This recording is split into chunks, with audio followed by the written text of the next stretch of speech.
Guys, and welcome to Escape We Watch Reviews. My name is Steve, and today we're going to be reviewing the new St. Martin and Watch Dives collaboration, the SN0141. I got the reviewer's discount on this one, but I paid about half price. You guys know the deal by now. That's not going to sway my review one way or the other. I'm going to keep it real every single time. And if by the end of this review you want to pick one of these up, as always, there will be a link down in the video description that takes you to Watch Dive's site.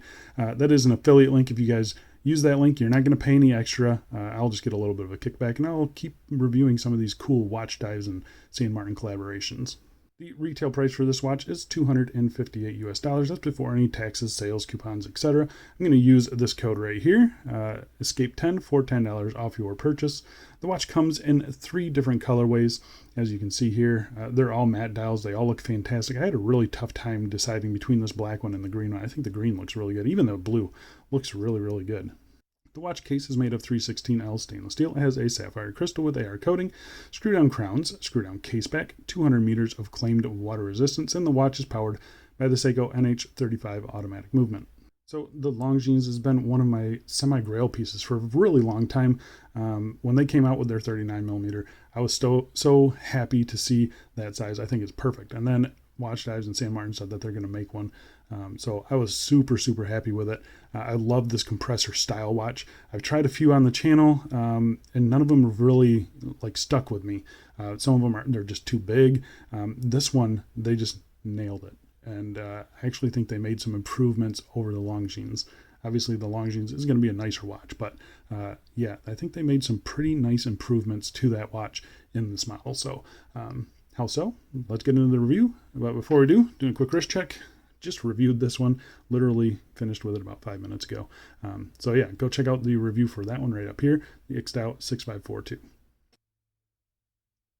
All right, so let's get into the dimensions. We've got a diameter of 38.9 millimeters, case thickness of 12.3 millimeters, 20 millimeter lug width, tip to lug tip of 48.4 millimeters, and sized up for my 7.5 inch wrist with 2 links removed. Weighs about 135 grams. So like I mentioned, I think they nailed the size on this thing. When Longines made the 39, they made the 39. It's a perfect diameter for a lot of wrist, 48.5 lug to lug, and then 12.3 millimeters thick. That's actually a half a millimeter thinner than the Longines. So right there, they have a nice improvement with the thickness. I think the case on this thing is excellent. You can see nice turn down to the lugs there. It wears very comfortably on the bracelet. It's excellent. So I'm going to go outside right now and throw it on my wrist for you. And here we are on my 7.5 inch wrist, and this thing wears absolutely perfect. Really happy with the way this thing wears. It's super comfortable. Nice turn down to the lugs, like I mentioned. Just kind of hugs the wrist there. The bracelet is super comfortable. The on-the-fly clasp works well. I got no real complaints with this thing. I love the light play off the bezel, off the crystal, off the bracelet. It just looks really good. Don't have any problems with the crowns digging in either, so that's nice to see as well. And popping out in some direct sunlight there, you can see how it looks. Plenty of AR coating, as you can see there. Really no trouble reading that dial at all. Really happy with the AR coating, really happy with the crystal. Very nice case finishing as well. Yeah, I just think it looks really good. Let's go throw it on some straps and we'll get back to this review. And here we are on a black rubber strap. It's kind of a rally strap from Vario. I think that looks pretty good. It's kind of got some gray stitching there and just goes well with the monochrome look. I had no doubts a black rubber strap would look good on this thing.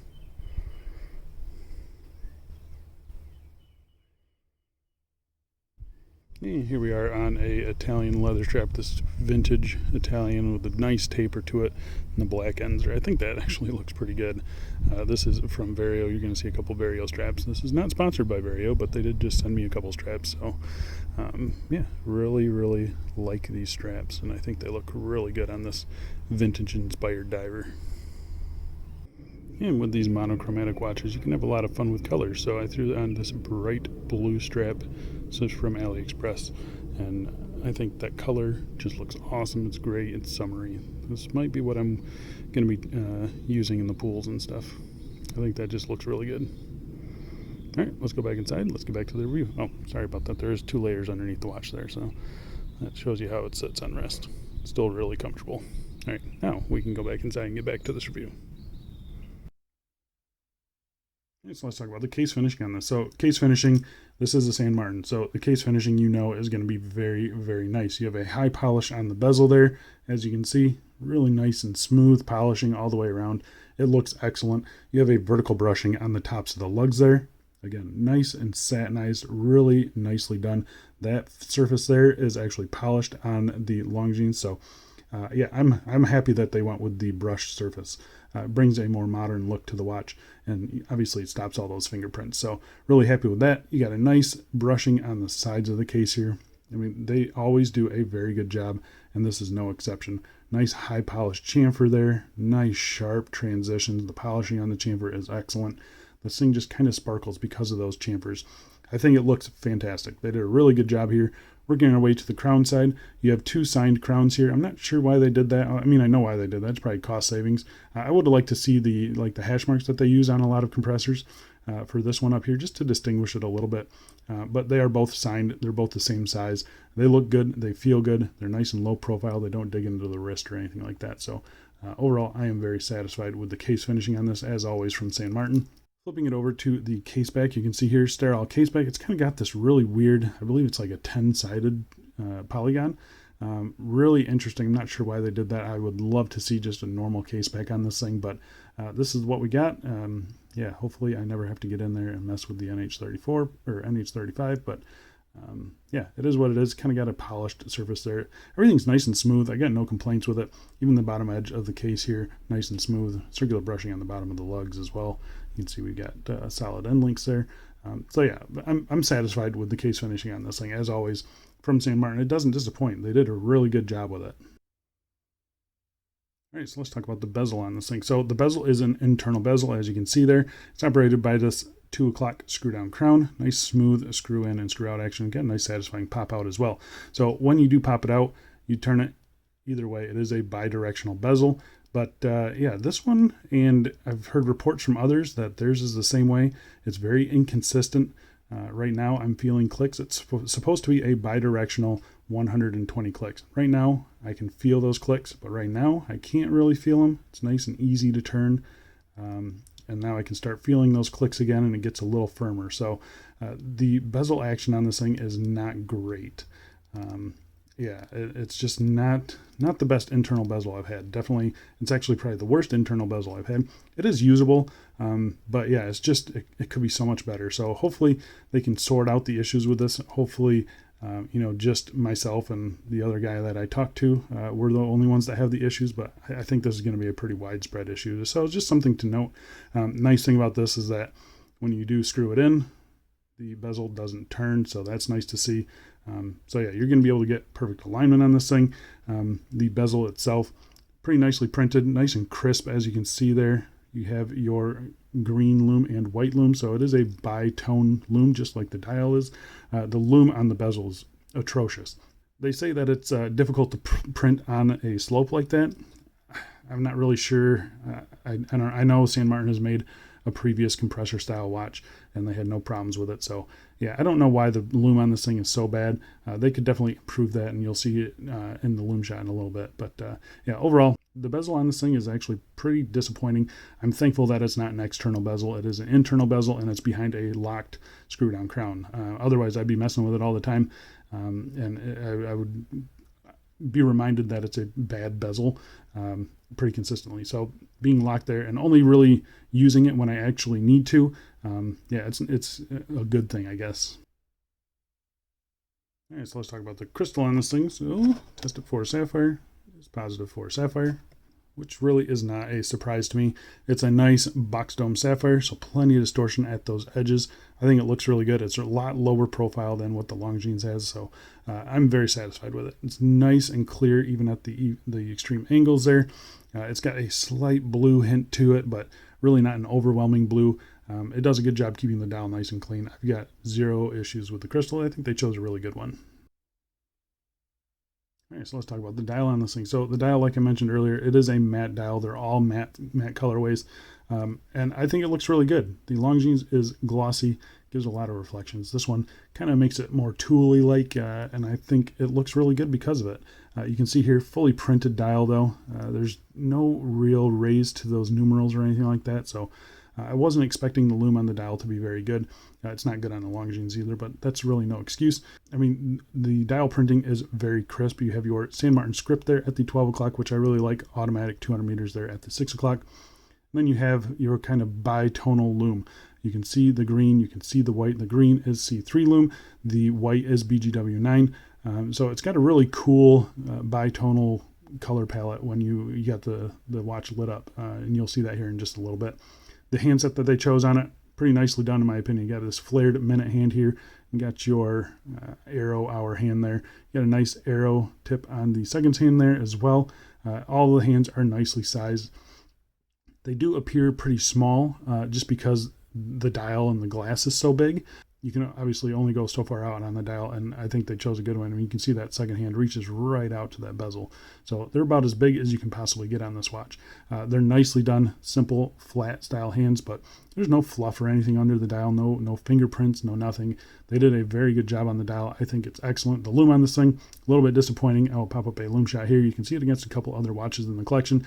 Obviously, that bezel fades pretty much immediately. That's a huge disappointment. They could at least lume the triangle really nicely. But they didn't even do that. So yeah, the dial itself is lumed pretty good. It hangs on pretty decently. The hands are pretty strong actually, and that's the most important part, I guess. Yeah, so the lume on this watch, a little bit disappointing, but about what I expected. The bezel is definitely, the bezel lume is very disappointing though. All right, so let's talk about the movement in this thing. So the movement is the Seiko NH35 automatic movement, hacking, hand winding, 40 hours of power reserve, 21,600 beats per hour, so 6 ticks of the second hand every second. It does everything you need it to. It's a workhorse movement. Here's how mine has been running. Pretty happy with that. I cannot complain. Yeah, these movements, they're kind of all over the place. So this kind of shows me that St. Martin or Watch Dives, they are somewhat regulating these things. So yeah, pretty happy with that. The movement is operated by this 3 o'clock screw down crown here. Nice smooth screw in and screw out action. No issues with it at all. You can see you got a decent little pop out there. First position is your hand winding, nice and smooth. Second position, you do have a ghost date, and I can feel it clicking around back there. Not a huge deal to me. I don't mind it at all. Third position, hacks the movement. This is where you set your time. Everything functions as it should. Nice and smooth. Solid crown action. There's a little bit of wobble there, but not too bad. Pushing it in engages the second hand every single time. And then the screw in action, it is a crown where you're winding the movement while you're screwing it in. So you get a little bit of resistance from that, but it is nice and smooth. I don't feel like I'm cross-threading or anything like that. And it picks up every single time. No issues with the crown, no issues with the movement. Really happy with it. Obviously an NH38 would be better, but having a ghost date position has never bothered me. All right, so let's talk about the bracelet on this thing. So bracelet is your typical San Martin beads or ice bracelet. 7 links, they're all solid links. You have solid end links, female pivot end links, really nicely done, brushed on the outers, polished on the inners, really nice polishing on those beads as well, polished on the ends, screw pins for adjusting. 2 links were removed for my 7.5 inch wrist. Got nice tight end link fitment in here. They follow the case curvature just perfectly. Nice solid spring bars as well. Yeah, overall very satisfied with the bracelet on this thing. The tolerances are good. It's super comfortable. This bottom edge is nice and rounded as well. So yeah, I was able to wear this watch all day long with no comfort issues at all. It doesn't pull the hair or anything like that. And then you have your typical San Martin on the fly clasp. This is another improvement over the Longines.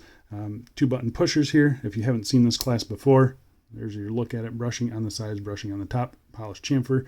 Got these 2 big screws here, kind of gaudy, but I think overall they look good. Fully milled on the insides here, nice tight tolerances. And then you have your on the fly system here, so you can just push it in and then you press that little release button there and you can pull it out. And it gives you about, I think it's like 7 or 8 millimeters of adjustment, so you're gonna be able to get a great fit on this watch. Yeah, it's a great clasp system, it's a great bracelet system, and I think it works wonderfully with this design. So yeah, overall very satisfied with it. All right, so there you go, guys. That is the St. Martin and Watch Dives SN0141. I'm calling it right now. This is the best compressor style of watch under $300. It's fantastic. You got great finishing, decent lume. The bezel on this thing is the most disappointing part. Thankfully, it's locked down behind a screw down crown. Otherwise, it would be a huge knock on it. I mean, as it is, it's not great. But yeah, it's just very inconsistent. The poor Lume. Thankfully, you're able to get a good alignment on it. It doesn't move when you're screwing down the crown. But other than that, again, you're getting a really good crystal, beautiful bracelet, beautiful case finishing. This thing is fantastic. I still, despite the bad bezel action, I'm considering buying another colorway of this thing because I like it so much. So yeah, that's what I have to say about that. I think that's it for me, guys. Thanks a lot for watching, and I'll see you in the next one. See ya.